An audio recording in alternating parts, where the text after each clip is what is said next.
Asyhadu anna Muhammadan abduhu wa rasuluh alladzi la rasula wa la nabiyya ba'dah. Ya ayyuhalladzina amanu taqullaha haqqa tuqatih wa la tamutunna illa wa antum muslimun. Amma ba'd. Bapak dan Ibu kaum muslimin dan kaum muslimat yang dirahmati oleh Allah Subhanahu wa taala. Pada malam hari ini kita melanjutkan pembahasan dari kitab Sahih Muslim. Masih dalam kitabul haji, yaitu kitab tentang haji, bab yang ke-82. Bab tahrimu Makkah wa saydiha wa khalaha wa syajariha wa luqtatiha illa limunshidin ala dawam. Yaitu bab yang menjelaskan tentang diharamkannya Makkah dan juga buruannya atau hewan buruannya, dan juga diharamkan rumputnya, pepohonannya, barang temuannya, kecuali bagi orang yang dia ingin menyebarkan berita kehilangan itu selamanya. Dalam bab ini disebutkan oleh Imam Muslim hadis dari Abdullah bin Abbas radhiyallahu taala anhuma qala Rasulullah sallallahu alaihi wasallam yaumal fathi Makkah la hijrata walakin jihadun wa niyyah wa idza istunfirtum fanfiru wa qala yaumal fathi Makkah inna hadzal balada harramahullahu yawma khalaqas samawati wal ard wa huwa haramun bi hurmatillahi ila yaumil qiyamah wa innahu lam yahilla al-qitalu fihi li ahadin qabli wa lam yahilla li illa sa'atan min nahar fa huwa haramun bi hurmatillahi ila yaumil qiyamah la yu'dadu syaukuhu wala yunaffaru sayduhu wala yaltaqitu illa man arrafaha wala yuhtala khilaha au khalaha. Faqala al-Abbas ya Rasulullah illa al-idhkir fa innahu liqainihim wa li buyutihim. Faqala illa al-idhkir. Hadis ini dari Abdullah bin Abbas radhiyallahu taala anhuma, beliau mengatakan bahwasanya Rasulullah SAW bersabda ketika hari Fathul Makkah, yaitu penaklukan kota Makkah, la hijrata, tidak ada hijrah, yaitu maksudnya tidak ada hijrah dari Makkah karena Makkah sudah menjadi Darul Islam. Walakin jihadun wa niyyah, tetapi yang tetap ada adalah jihad dan berniat. Wa idza sunfirtum fanfiru, dan jika kalian diperintahkan atau diajak oleh pemimpin untuk berjihad, maka berangkatlah. Kemudian Rasulullah SAW mengatakan juga pada hari Fathul Makkah tersebut, sesungguhnya Allah SWT telah mengharamkan negeri ini, yaitu Makkah, ketika Allah SWT menciptakan langit dan bumi. Maka negeri ini diharamkan sampai hari kiamat, di mana tidak halal bagi seorang pun sebelum aku untuk melakukan peperangan di dalamnya, dan juga tidak dihalalkan kecuali pada saat ini saja, kata Nabi. Kemudian dia kembali diharamkan sampai hari kiamat, dan tidak boleh untuk memotong durinya atau pohon yang berduri yang ada di Mekah, dan juga tidak boleh mengusir hewan buruannya, dan juga tidak boleh mengambil barang temuan kecuali bagi orang yang ingin mengumumkan barang tersebut, dan tidak boleh juga memotong rumput-rumputannya. Kemudian Al-Abbas, paman Nabi SAW, Al-Abbas ibni Abdul Muttalib mengatakan, wahai Rasul, kecuali idhkir. Sesungguhnya idhkir itu digunakan oleh pandai besi dan digunakan oleh manusia di rumahnya. Kemudian Rasulullah SAW mengatakan kecuali idzkir. Dalam hadis ini, di mana judul dari bab ini adalah diharamkannya Mekah. Maksudnya diharamkan adalah ada hal-hal yang diharamkan untuk dilakukan di Mekah yang itu halal di negeri atau di daerah lainnya. Diharamkan, dan ini menunjukkan Mekah memiliki keistimewaan dan kemuliaan dibandingkan dengan negeri lainnya.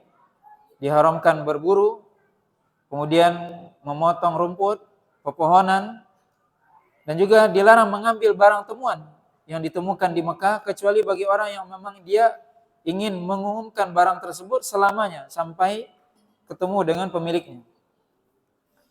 Maka Nabi SAW dalam hadis yang mulia ini, hadis Abdullah bin Abbas, mengatakan tidak ada lagi hijrah dari Mekah. Nabi mengatakan ini ketika Fathul Mekah. Tidak ada hijrah dari Mekah karena Mekah sudah menjadi negeri muslim. Di mana disyariatkan hijrah adalah dari negeri musyrik atau negeri kafir menuju negeri muslim. Di situ disyariatkan hijrah.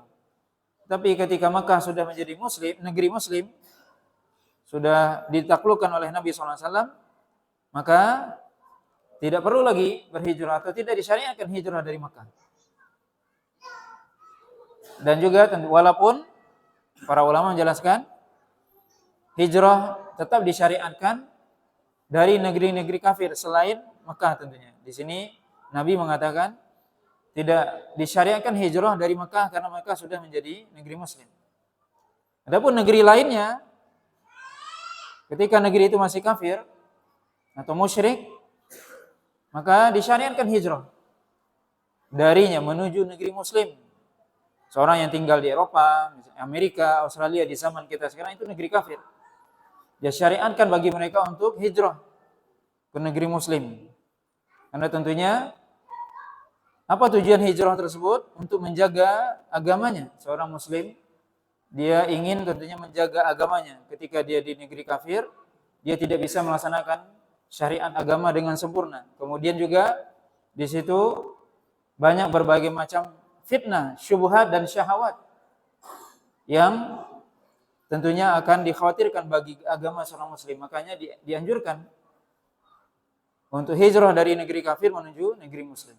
Ini menunjukkan juga bahwasanya seorang juga, kata para ulama, disyariatkan, dianjurkan mereka hijrah dari negeri yang di situ banyak kemungkaran dan dosa ataupun maksiat.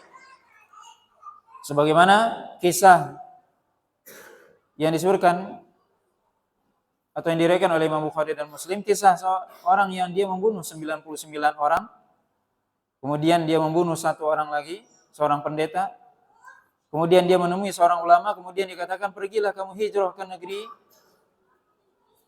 ke negeri yang di sana, pindah dari negeri, sesungguhnya negerimu, kata ulama tersebut, sesungguhnya kampungmu adalah kampung kampung yang buruk, banyak di situ dosa dan maksiat, tinggalkan. Pindah ke negeri yang di dalamnya ada banyak ketaatan.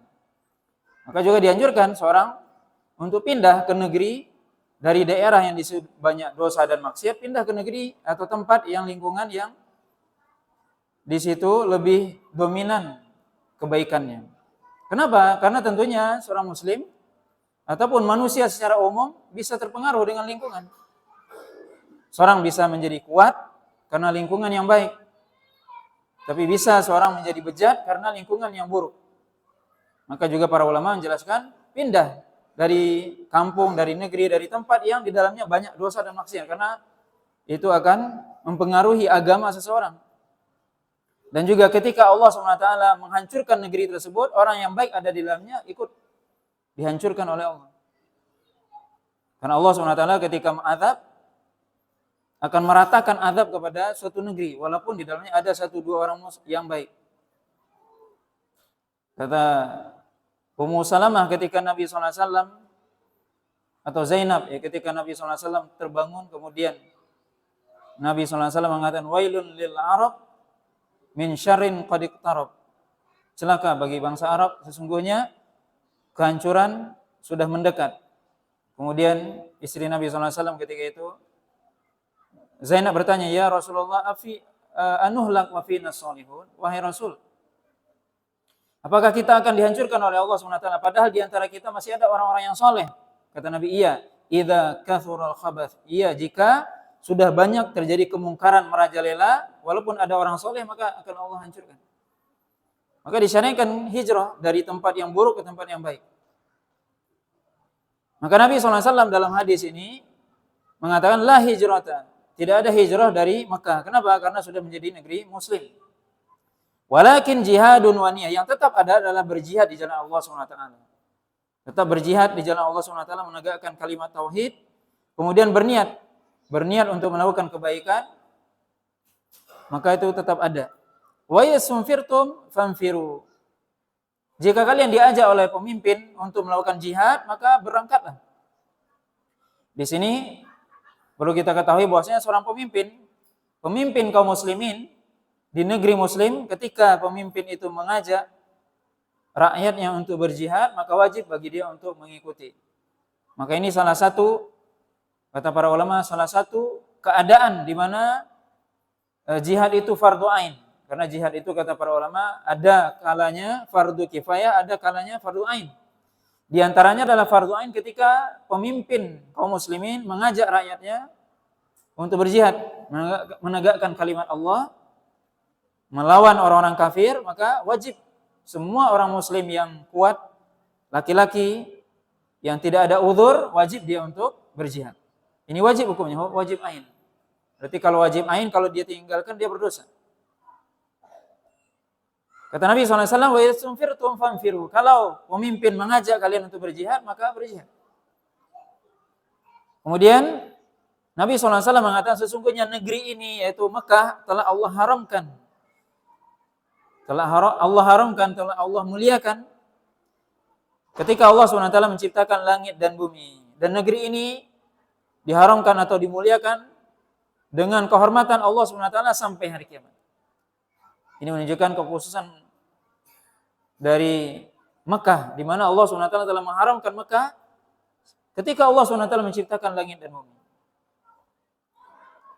Telah memuliakan Mekah sampai hari kiamat.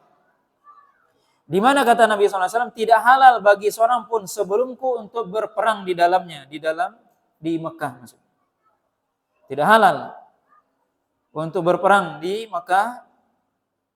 Kemudian juga tidak halal kecuali pada saat ini saja, kata Nabi, yaitu ketika Nabi SAW menaklukkan kota Mekah. Sesaat ini saja dihalalkan, dan itu pengecualian. Di mana Nabi SAW membebaskan kota Mekah dari kekuasaan orang-orang musyrik. Kemudian kata Nabi, setelah itu, fahuwa haramun bihurmatillah ila yaumil qiyamah. Tetapi setelah itu, kembali diharamkan Mekah sampai hari kiamat. Termasuk apa? Dilarang la yu'dadu syaukuhu. Tidak boleh memotong pohon yang berduri di sana.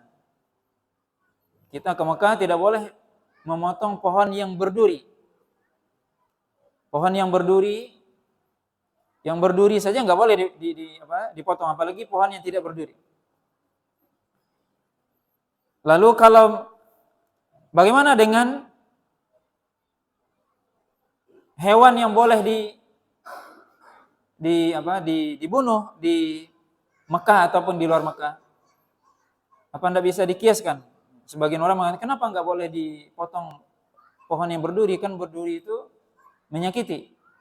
Padahal Nabi SAW membolehkan membunuh hewan yang menyakiti. Yang Nabi mengatakan, khamsu fawasik yuqtalna fil haram wa fil hilli wal haram. 5 hewan fawasik, yaitu fawasik artinya hewan yang fasik, yang mengganggu manusia, yang boleh atau diperintahkan untuk dibunuh baik di tanah halal ataupun di tanah haram. Apa itu? Di antaranya ular, kemudian burung gagak, kemudian tikus, kemudian burung yang buas, kemudian juga anjing. Ini diperintahkan untuk dibunuh. Baik di Mekah atau di luar Mekah. Para ulama menjelaskan beda antara hewan dengan tumbuhan. Kalau hewan itu dia datang sendiri, dia yang akan menyerang. Beda dengan pohon yang berduri. Pohon yang berduri dia tidak bisa berjalan pohon itu. Anda yang mendekati ke situ. Kenapa Anda mendekat? Ya, makanya di sini nggak bisa dikiaskan. Maka pohon yang berduri di Mekah tidak boleh dipotong. Wala yunafaru saiduhu. Juga tidak boleh mengganggu hewan-hewan yang ada di sana. Hewan buruan, burung dan sebagainya. Mengganggunya tidak boleh. Wala yaltaqitu illa man arrafaha. Tidak boleh mengambil sesuatu yang jatuh di sana. Barang temuan yang Anda dapati di Mekah. Kita harus paham di sini yang disebutkan oleh Nabi apa? Mekah, bukan hanya Masjidil Haram, Mekah secara keseluruhan. Tidak boleh mengambil barang temuan di situ. Anda menemukan apa di jalan, yang itu di Mekah, tidak boleh Anda ambil. Kecuali Anda berniat untuk mengumumkan itu selamanya. Di mana dalam syariat, seorang ketika dia menemukan suatu barang, dia boleh mengambilnya tapi dia umumkan selama setahun. Kalau sudah setahun tidak balik, nggak ketemu pemiliknya, boleh diambil. Tapi dengan syarat nanti suatu saat kalau datang pemiliknya yang asli dia ganti. Tapi dalam artian di sini apa? Setahun dia punya kewajiban untuk mengumumkan. Tapi kalau di Mekah tidak, selamanya dia harus mengumumkan. Makanya tidak boleh mengambil barang temuan yang ada di Mekah. Kecuali kata para ulama di zaman kita sekarang, boleh dia ambil tapi dia kasihkan, misalnya kalau di Masjidil Haram dikasihkan ke petugas askar di sana, tolong diumumkan. Ada petugas yang disuruh untuk apa? Mengumumkan barang-barang yang hilang. Tapi selain itu biasanya cuma hanya di Masjidil Haram. Tapi selain itu enggak. Ada petugas khusus ataupun tempat penitipan barang-barang yang hilang. Tapi kalau kita tidak mampu, tidak usah diambil. Nah, maka ini kekhususan Mekah. Wala yuqtala khilalaha. Dan tidak boleh memotong, mencabut rumput-rumputannya. Faqala Al-Abbas, kemudian paman Nabi SAW, Abbas bin Abdul Muttalib mengatakan, ya Rasulullah, ya Rasul, kecuali idhkir. Idhkir itu adalah rerumputan yang kata Abbas, fa innahu liqainihim, yang mana rerumputan itu biasanya dipakai oleh tukang besi di zaman itu, di mana idhkir ini adalah rerumputan yang sangat mudah terbakar, sehingga orang yang pandai besi biasanya memakai itu untuk memanaskan besinya. Wali buyutihim, dan digunakan untuk rumah-rumah mereka di zaman itu, untuk sebagai atap mereka. Ya, dicampur dengan pelepah kumah dan sebagainya. Dan ini disebutkan oleh para ulama bahwasanya illal idhkir, kata Abbas bin Abdul Muttalib. Kemudian Rasulullah SAW mengatakan illa idhkir, kecuali idhkir. Maka di sini Nabi SAW mengecualikan idhkir karena itu dibutuhkan ketika itu. Kemudian hadis selanjutnya dari Abi Shuraih Al-Adawi radhiyallahu taala anhu, annahu qala li Amr ibn Sa'id wa huwa yab'atsul bu'utsa ila Makkah, idzan li ayyuhal amir an uhadditsaka qawlan qama bihi Rasulullah sallallahu alaihi wasallam ghadan min yaumil fathi, sami'tuhu udhunaya wa wa'ahu qalbi wa absarahu aynaya hina takallama bihi, annahu hamidallaha wa athna alaihi, thumma qala inna makkata harramaha Allah wa lam yuharrimha an-nas, fala yahillu limri'in yu'minu billahi wal yawmil akhir an yasfika biha daman wa la ya'dida biha syajaratan, fa in ahadun tarakhasa bi qitali Rasulillah sallallahu alaihi wasallam fiha faqulu lahu innallaha adzina li rasulihi wa lam ya'dzan lakum wa innama adzina li fiha sa'atan min nahar wa qad adat hurmatuha al-yawm ka hurmatiha bil ams wal yuballighu asy-syahidu al-ghaiba. Faqila li Abi Syuraih ma qala laka Amr qala ana a'lamu bidzalika minka ya Aba Syuraih innal haram la yu'idhu 'asiyan wala faran bidamin wala faran bi kharbatin. Hadis ini dari seorang sahabat Abi Syuraih Al-Adawi radhiyallahu ta'ala anhu, beliau pernah mengatakan kepada seorang amir, seorang pemimpin yang bernama Amr bin Sa'id. Amr bin Sa'id ini salah seorang pemimpin dari Bani Umayyah yang diutus oleh Yazid bin Muawiyah untuk memerangi Abdullah bin Zubair di Mekah. Ya, yang mengutus beliau apakah Yazid bin Muawiyah atau setelahnya Abdul Malik bin Marwan. Yang penting dari Bani Umayyah ketika itu, yang mana kita mengetahui ketika Muawiyah meninggal, Muawiyah bin Abi Sufyan meninggal dunia setelah menjadi khalifah, maka kekhalifahan dipegang oleh anaknya Yazid bin Muawiyah. Tetapi itu tidak disetujui oleh kaum muslimin atau sebagian kaum muslimin. Maka kaum muslimin ketika itu membaiat Abdullah bin Zubair di Mekah untuk menjadi khalifah, dan beliau dibaiat oleh penduduk Mekah dan Madinah, Abdullah bin Zubair. Kemudian terjadi pertempuran antara pasukan negeri Syam dengan Abdullah bin Zubair. Nah, di sini salah seorang pemimpin pasukannya bernama Ammar bin Sa'id, di mana Abdullah bin Zubair bermarkas di Mekah. Di sini disebutkan seorang sahabat bernama Syuraih Al-Adawi, beliau ketika itu menemui Ammar bin Sa'id, di mana Ammar bin Sa'id ini diutus untuk memerangi Abdullah bin Zubair di Mekah. Kemudian apa kata Abu Syuraih? Idzan li ayyuhal amir, wahai amir, aku minta izin kepada engkau, wahai pemimpin, amir, aku akan memberitahukan kepada engkau, aku akan menyampaikan kepada engkau satu hadis. Satu perkataan Nabi SAW yang Rasulullah SAW berbicara ketika pagi hari, ketika Rasulullah SAW menaklukkan kota Makkah. Yang mana aku mendengar dengan kedua telingaku, dan hatiku memahaminya, dan kedua mataku melihat Rasulullah SAW ketika itu berbicara.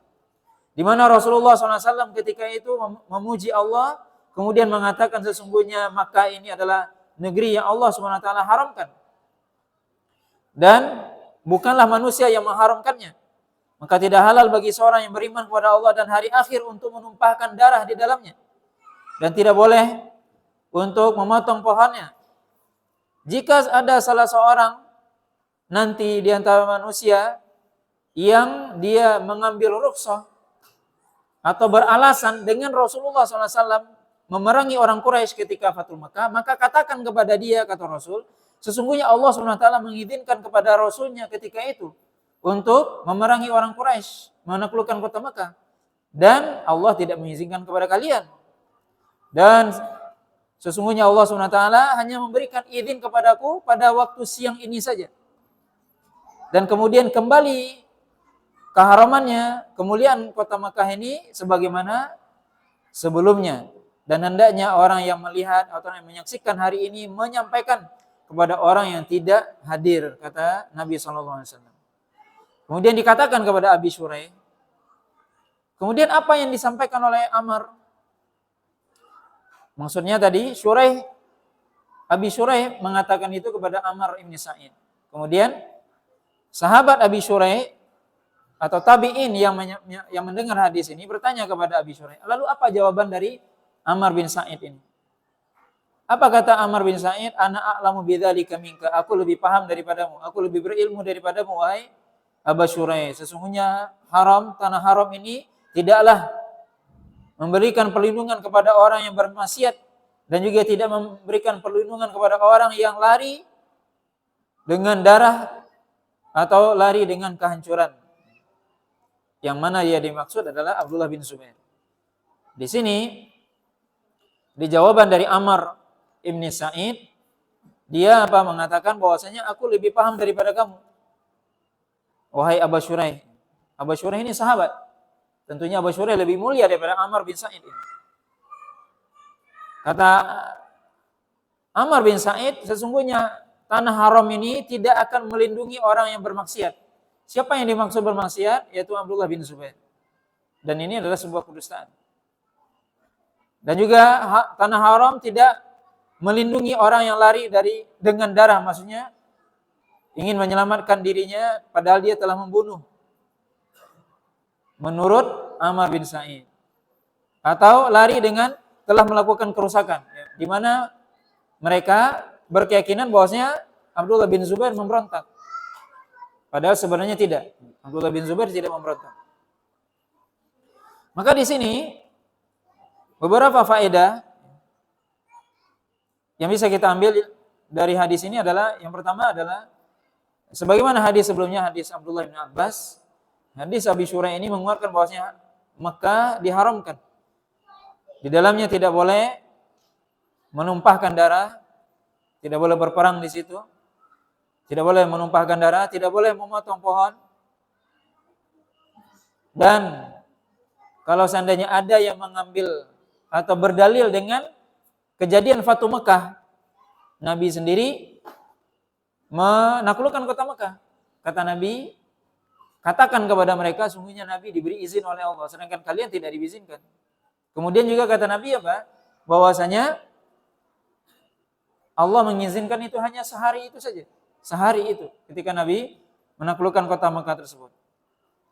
Dan ini juga hadis yang menjadi dalil ya. Hadis ini, hadis Abdullah bin Abbas dan juga hadis Abi Syuraih ini dan juga hadis setelahnya menjadi dalil bagi pendapat sebagian ulama yang kita bahas kemarin, apakah Mekah itu ditaklukkan dengan cara damai atau peperangan atau kekerasan. Ya, sebagian ulama yang mengatakan bahwasanya Mekah dibebaskan dengan cara peperangan adalah hadis ini. Karena Nabi katanya tadi diharamkan Mekah, kemudian dihalalkan bagi beliau ketika menaklukkan kota Mekah. Maka ini menjadi dalil bagi sebagian ulama yang mengatakan Mekah ditaklukkan dengan peperangan. Di mana kita sudah sebutkan pada pertemuan yang lalu, kalau seandainya kita mengatakan Mekah ditaklukkan dengan perang, berarti tanah yang ada di Mekah itu bangunannya nggak boleh disewakan, nggak boleh dijual. Dan itu mungkin berat. Tapi yang diamalkan adalah sekarang pendapat Imam Syafi'i yang mengatakan bahwasanya Mekah dibebaskan dengan cara damai. Kalau berarti damai, maka penduduk Mekah berhak memiliki tanah dan rumah mereka dan diwariskan. Maka berarti boleh orang-orang yang ada di Mekah, penduduk Mekah untuk menjual tanahnya, menyewakan penginapannya dan seterusnya. Tapi ini yang berlaku tentunya. Mazhab Syafi'i yang berlaku hari ini. Kemudian faedah dari hadis ini juga kita lihat bagaimana seorang sahabat Abi Syuraih, beliau menyampaikan hadis Nabi SAW kepada seorang yang secara kedudukan itu lebih rendah daripada beliau. Karena beliau sahabat. Sedangkan orang ini, Ammar bin Sa'id, ya tabi'in. Tetapi Abi Syuraih menyampaikan dengan perkataan dengan penuh adab. Beliau mengatakan apa? Idzan li ayyuhal amir. Mohon izin wahai amir. Padahal beliau adalah sahabat yang jelas lebih senior, lebih tua umurnya jelas. Di sini bisa kita lihat bagaimana tawadhu'nya seorang sahabat, kemudian juga bagaimana sahabat ini memuliakan pemimpin. Ini pemimpin. Dia pemimpin dari negeri Syam ketika itu. Maka di sini juga kita bisa lihat bagaimana yang diajarkan oleh sahabat untuk memuliakan pemimpin walaupun dia lebih muda. Ini yang diajarkan, yang dipraktekkan oleh sahabat di sini Abi Syuraih. Padahal dia adalah senior, sahabat yang lebih tua jauh. Dan dia lebih mulia tentunya daripada Ammar bin Sa'id. Dan dia lebih berilmu. Tapi ketika pemimpin ini mengatakan, Ammar bin Sa'id mengatakan, aku lebih paham daripada kamu, wahai Abu Syuraih. Abu Syuraih dia diam saja. Ini bisa kita lihat bagaimana seorang yang berilmu ketika dia mungkin dianggap remeh dan sebagainya, dia diam, tidak harus melawan, tidak membantah. Di sini Abi Syurah seorang sahabat yang dia jelas berilmu. Ketika dia kamu ini tidak paham, aku yang lebih paham katanya. Kata Amr bin Sa'id yang dia masih muda. Tapi karena dia sebagai pemimpin saja. Maka di sini bisa kita lihat bagaimana orang yang berilmu itu bisa lebih menjaga dirinya, menenangkan dirinya. Dan itu adalah salah satu buah dari ilmu. Seorang ketika dia lebih berilmu, dia lebih bisa menjaga dirinya, lebih menenangkan dirinya. Kemudian hadis selanjutnya, riwayat selanjutnya dari Abi Hurairah radhiyallahu taala anhu qala, "Lamma fatahallahu azza wa jalla ala rasulih sallallahu alaihi wasallam Makkah qama fin nasi fahamidallaha wa athna alaihi, thumma qala, Inna Allah habasa an Makkah al-fila wa sallata 'alaiha rasulahu wal mu'minin wa innaha lan tahilla li ahadin kana qabli wa innaha uhillat li sa'atan min nahar wa innaha lan tahilla li ahadin ba'di fala yunaffaru sayduha wa la yuhtala shawquha wa la tahillu saqitatuha illa limunshidin wa man qutila lahu qatilun fahuwa bi khairin nadharaini imma an yufda wa imma an yuqtala faqala al-Abbas illa idhkir ya Rasulullah fa inna naj'aluhu fi quburina wa buyutina faqala Rasulullah sallallahu alaihi wasallam illa al-idhkir faqama Abu Syah rajulun min ahli al-Yaman faqala uktubu li ya Rasulullah faqala Rasulullah sallallahu alaihi wasallam uktubu li Abi Syah faqala al-Walid faqultu lil Auza'i ma qawluhu uktubu li ya Rasulullah qala hadhihi al-khutbah allati sami'aha min Rasulillah sallallahu alaihi wasallam. Hadis ini dari Abu Hurairah radhiyallahu taala anhu. Beliau Abu Hurairah mengatakan, ketika Allah SWT memberikan kemudahan kepada Rasulnya untuk menaklukkan kota Mekah, maka kemudian Rasulullah SAW berdiri berkhutbah di hadapan manusia dengan memuji Allah SWT. Kemudian Rasulullah SAW mengatakan, sesungguhnya Allah SWT telah menahan pasukan bergajah untuk tidak masuk Mekah. Di mana ini adalah pasukan Abraha. Sebelum Rasulullah SAW lahir atau di tahun Rasulullah SAW lahir, yang pasukan Abraha ingin menghancurkan Ka'bah. Kata Nabi SAW, sesungguhnya Allah SWT telah menahan pasukan gajah untuk masuk Mekah. Tetapi Allah SWT telah memberikan kemudahan kepada Rasulnya dan orang beriman untuk menaklukkannya. Menaklukkan kota Mekah. Dan sesungguhnya tidak dihalalkan bagi seorang pun untuk melakukan kerusakan atau pertempuran di Mekah, menumpahkan darah di Mekah sebelumku. Dan dihalalkan bagiku hanya sehari ini saja. Dan tidak dihalalkan bagi seorang pun setelah aku, kata Nabi SAW. Maka tidak boleh untuk mengganggu hewan buruannya dan tidak boleh untuk mencabut atau memotong pohon berdurinya, dan tidak halal untuk mengambil barang temuannya kecuali bagi orang yang dia ingin mengumumkannya selamanya. Dan siapa yang terbunuh darinya, seseorang dari keluarganya yang terbunuh, maka dia diberikan dua pilihan. Yang pertama, dia menerima diat atau dia membunuh yang dibunuh. Kemudian Abbas mengatakan, kecuali idzkir wahai Rasulullah, sesungguhnya kami menjadikan idzkir tersebut di kuburan-kuburan kami dan di rumah-rumah kami. Kemudian Nabi SAW mengatakan, kecuali idzkir. Kemudian berdirilah Abu Syah, seseorang dari negeri Yaman. Kemudian beliau mengatakan, uktubu li ya Rasulullah, wahai Rasul, tuliskanlah kepadaku, wahai Rasulullah. Maka Rasulullah SAW mengatakan, tuliskanlah untuk Abu Syah. Kemudian seorang perawi mengatakan, Al-Walid mengatakan, aku bertanya kepada Imam Al-Auza'i, apa maksud dari perkataan tuliskanlah untukku wahai Rasulullah? Maka beliau mengatakan, ya tuliskan khutbah yang dia dengar ini dari Rasulullah SAW. Maka di sini ada tambahan ya dari riwayat Abu Hurairah di sini, di mana Nabi SAW mengatakan Allah SWT itu menjaga Mekah. Buktinya apa? Allah SWT menahan pasukan bergajah untuk tidak bisa masuk Mekah, yang dia berkeinginan untuk menghancurkan Ka'bah. Tetapi Allah SWT mengizinkan kepada Rasulnya masuk Mekah, walaupun itu dengan sebagian kata para ulama kekerasan. Kata para ulama tentunya tujuannya berbeda. Kenapa Allah SWT mengizinkan Rasul? Karena Nabi SAW masuk Mekah untuk membersihkan Mekah dari kesyirikan. Sedangkan Abraha masuk Mekah untuk menghancurkan Ka'bah. Maka Allah SWT menjaga Ka'bah ketika itu. Sedangkan Rasul Allah izinkan karena ingin membersihkan Mekah dari kesyirikan dan kekufuran. Ini menunjukkan bahwasanya ya Mekah, orang yang ingin melakukan perbuatan buruk di Mekah, maka Allah SWT akan menahannya, akan memberikan azab. Makanya Allah SWT sebutkan itu dalam surah Al-Hajj, wa may yurid fihi bi ilhadin nudhiqhu min adzabin alim, kata Allah. Wa may yurid fihi bi ilhadin, siapa yang ingin melakukan kerusakan di Mekah, nudhiqhu min adzabin alim, akan kami berikan azab yang pedih kepada dia. Maka orang ketika berada di Mekah, kalau dia punya niat yang buruk, maka Allah SWT akan berikan kepada dia mungkin musibah atau azab dan sebagainya.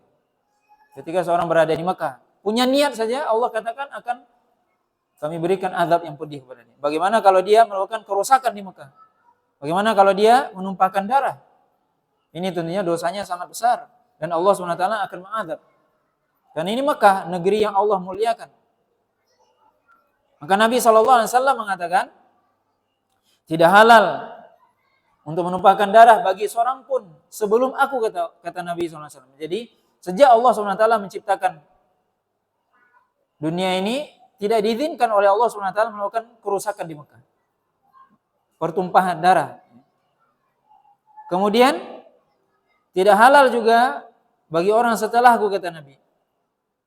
Kecuali pada hari ini saja, kata Nabi. Kemudian Nabi katakan sebagaimana hadis sebelumnya tadi, tidak boleh mengganggu hewan buruannya, tidak boleh memotong pohon berdurinya, tidak halal mengambil barang temuannya, kecuali bagi orang yang ingin mengumumkannya selamanya.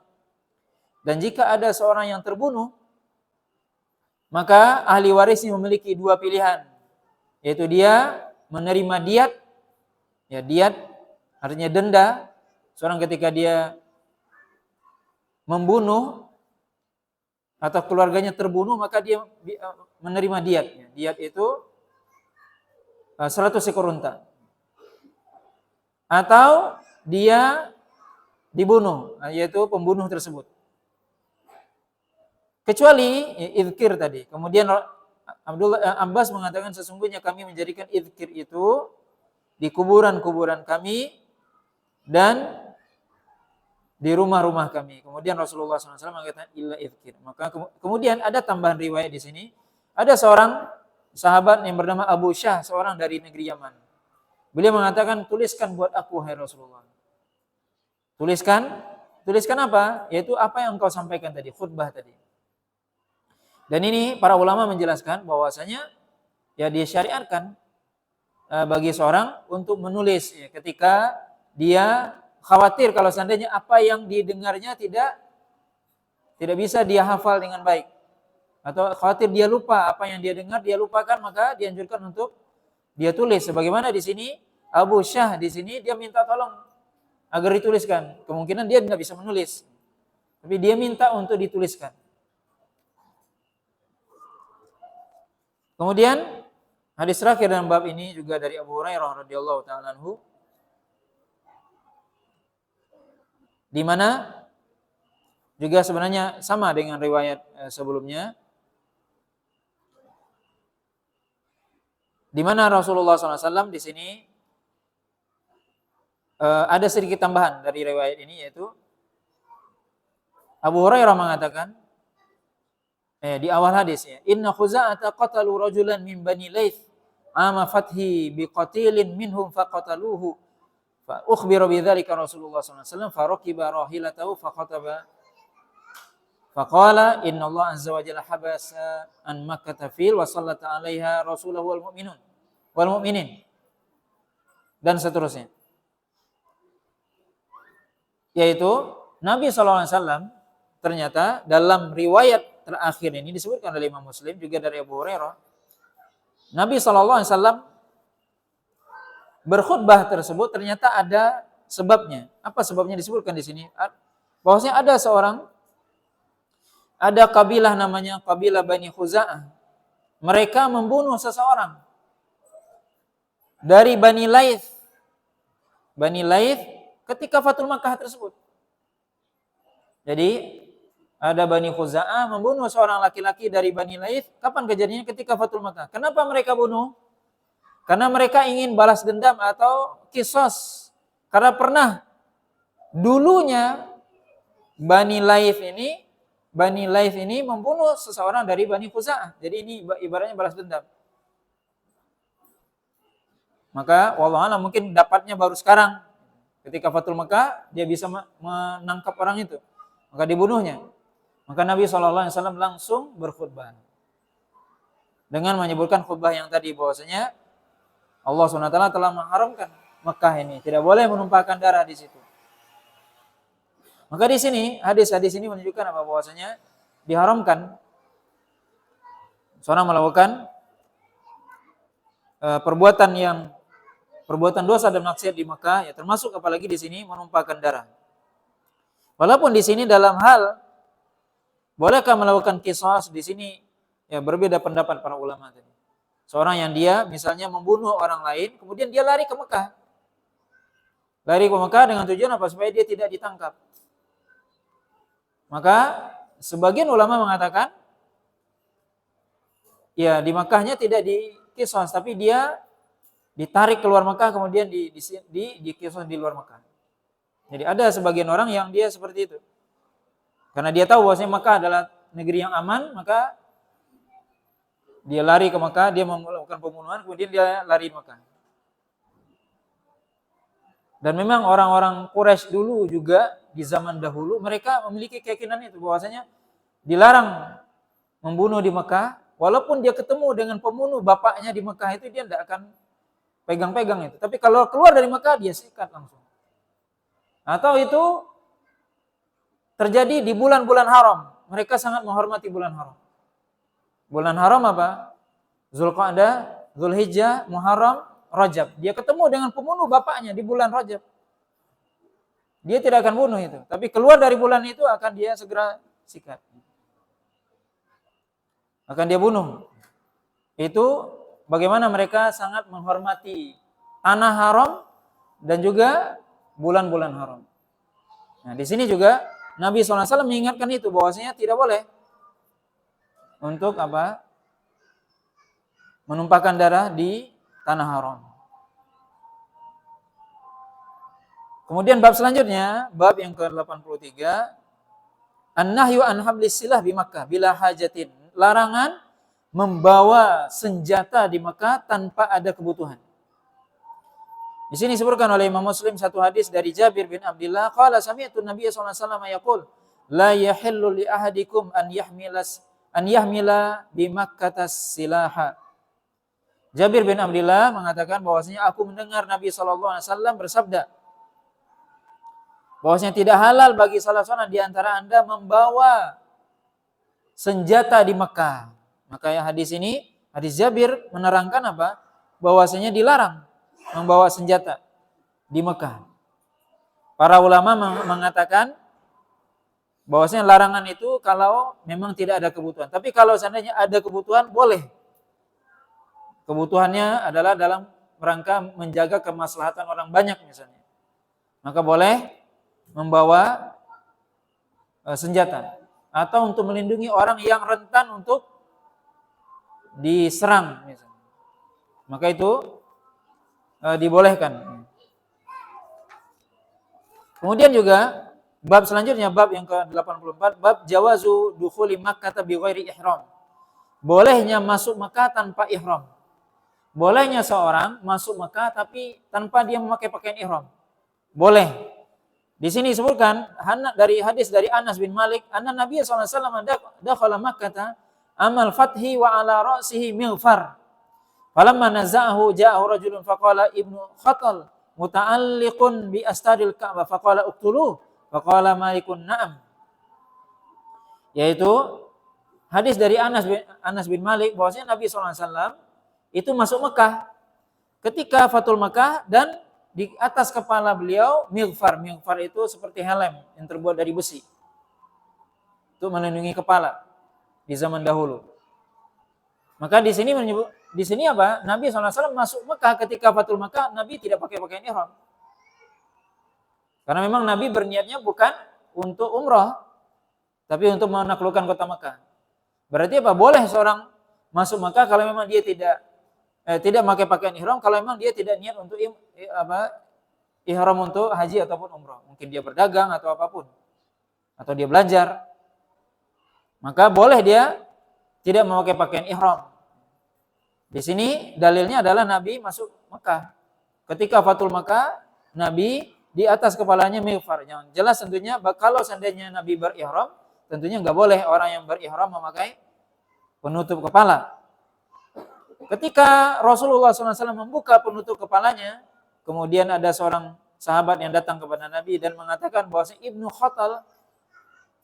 Khatal ini seorang yang tadinya Muslim kemudian murtad, kemudian dia mencela Nabi, menghina Nabi. Kemudian apa? Dikatakan dia ketika Fathul Mekah lari ke Mekah, kemudian apa? Dia bersembunyi dengan sitarnya Ka'bah, yaitu kain penutup Ka'bah. Apa kata Nabi? Uqtuluhu, bunuhlah dia.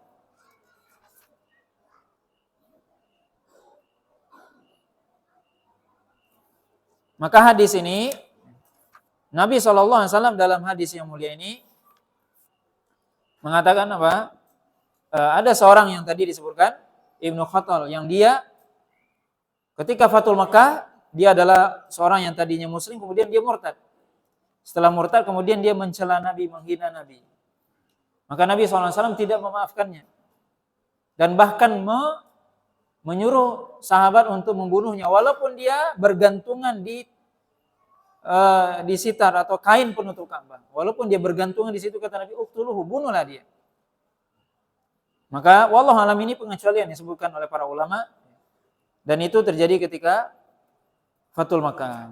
Nah, wallahu ta'ala ini beberapa hadis yang bisa kita sampaikan yang berkaitan dengan keharaman kota Mekah atau kemuliaan dari kota Mekah yang kita dilarang untuk melakukan hal-hal yang mungkin itu dibolehkan di selain kota Mekah, tapi Mekah memiliki hukum-hukum tersendiri yang tentunya kita sebagai seorang muslim harus mengikutinya.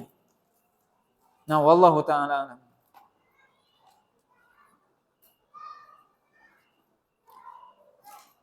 Jika tidak boleh memotong rumput di Mekah, bagaimana dengan rumput yang telah panjang? Ya, tidak boleh dipotong, dibiarkan saja. Ya, tidak boleh. Kecuali kata para ulama, rumput itu adalah rumput yang memang sengaja ditanam oleh manusia. Jadi yang kata para ulama yang tidak boleh dipotong itu adalah rumput yang dia tumbuh sendiri. Alami itu nggak boleh dipotong, walaupun bagaimanapun dia nggak boleh dipotong. Tapi kalau rumput itu ditanam oleh manusia, pohon itu ditanam. Ada orang dari luar Mekah bawa pohon. Nah, ditanamnya di Mekah. Tumbuh pohon itu, kemudian besar dia, boleh dipotong itu. Ya, menurut pendapat para ulama. Jadi yang tidak boleh dipotong itu secara mutlak adalah pohon atau rumput yang memang tumbuh dengan sendirinya di Mekah secara alami. Bukan yang ditanam oleh manusia, yang dibawa dari luar kota Mekah, kemudian ditanamnya di situ. Bukan itu. Kalau itu ya dibolehkan oleh para ulama. Wallahu ta'ala alam. Wa sallallahu ala nabiyina Muhammadin wa ala alihi wa sahbihi wasallam. Wassalamualaikum warahmatullahi wabarakatuh.